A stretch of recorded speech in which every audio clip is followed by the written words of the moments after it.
Bonjour à tous. Aujourd'hui, j'ai intitulé cette vidéo Éveil des sens, car pour beaucoup d'entre nous, c'est un message qui peut être très utile, même si pour certains, c'est enfoncer une porte ouverte. L'éveil des sens fait absolument partie d'un chemin spirituel et psychologique, bien sûr. Car souvent, nous avons, pour ne pas souffrir, pour moins souffrir, bloqué des sensations intérieures.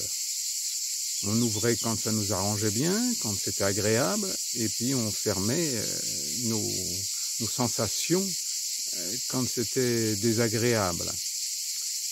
Donc l'éveil des sens, c'est un éveil permanent pour être à chaque seconde dans une hyper-présence à l'instant, et une hyper-présence à notre corps, à toutes nos sensations physiques et physiologiques. Donc c'est bien une école, une pratique qui est bien utile pour savoir vraiment ce que notre corps a comme vraie limite, ce que notre corps peut accepter, ce que notre corps peut aimer, ce que notre corps peut savourer, pour être le plus juste possible dans les perceptions que nous avons avec notre corps. Donc cet éveil des sens, c'est aussi bien goûter chaque bouchée en la laissant fondre dans notre bouche en mangeant, c'est aussi bien respirer et sentir la moindre odeur qui passe dans l'air par nos narines. C'est évidemment regarder tout ce qui nous entoure, regarder avec jouissance ce qui nous entoure, la nature, et des fois avec tristesse bien sûr. Il ne faut pas se négliger de cette tristesse quand nous voyons des choses bien tristes justement autour de nous. Et bien sûr le toucher est indispensable. Le toucher avec la peau, sentir tout ce que nous pouvons toucher, que ce soit un être humain, un animal, une fleur, sentir vraiment toutes ces vibrations qui se passent à travers notre peau. Si vous pouvez, je vous encourage, quand vous prenez par exemple une douche, à sentir chaque goutte qui va percuter la peau de notre corps. Au lieu de partir dans le mental et de se dire « bon, j'ai ça à faire, je vais faire ça, j'aurais pas dû, etc. » Être simplement dans cet instant présent. Chaque fois que l'on peut s'occuper de nos sens, il faut vraiment leur donner toute la priorité pour sentir aussi les vibrations intérieures de notre corps, que ce soit des vibrations de sensations, de relations. On se sent vibrer avec quelqu'un, on peut avoir ce qu'on appelle des papillons dans le ventre ou d'autres sensations physiques, sentir avec chaque personne que nous côtoyons ce qui se passe au niveau de notre corps.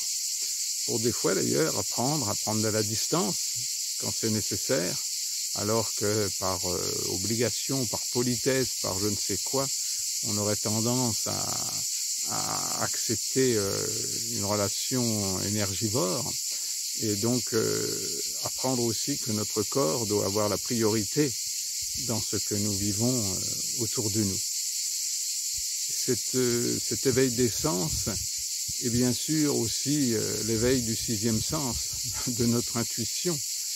Est-ce que ce que je fais aujourd'hui, est-ce que je vais faire demain, est-ce que c'est juste pour moi?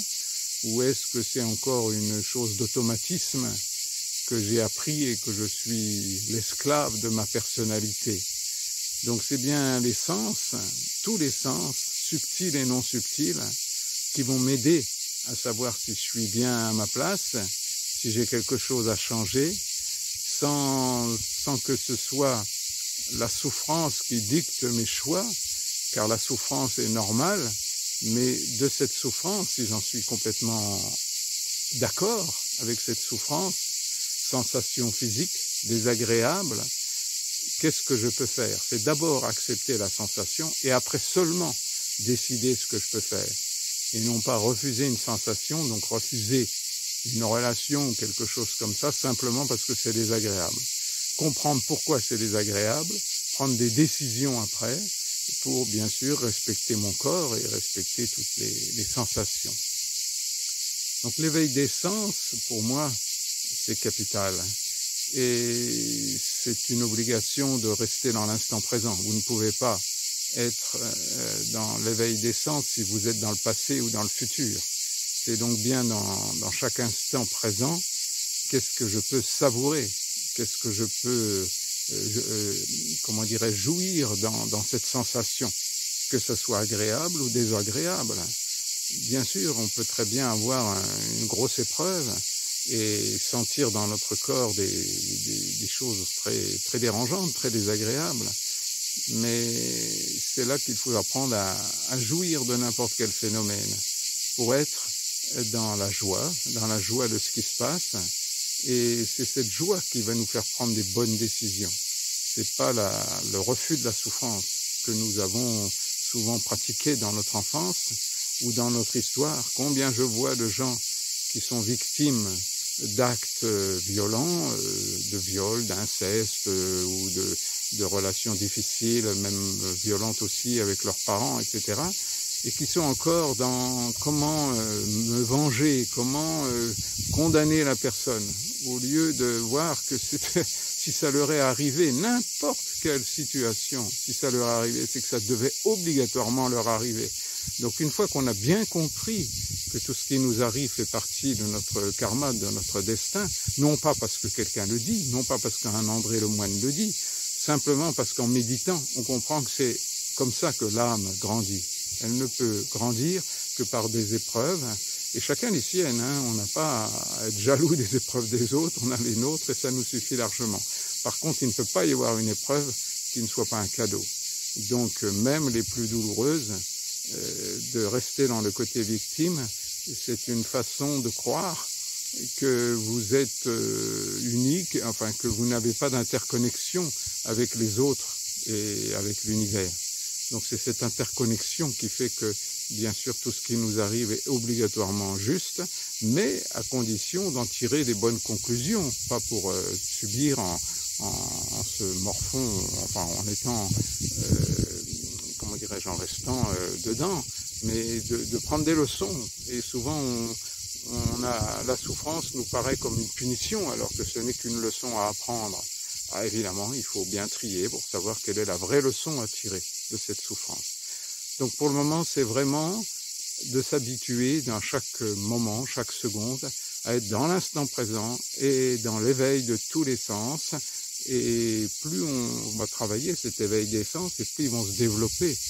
Donc les sensations agréables vont devenir de plus en plus agréables, et les sensations difficiles vont devenir de plus en plus difficiles. C'est bien pour ça qu'il va falloir apprendre à aimer tout ce qui se passe dans notre corps.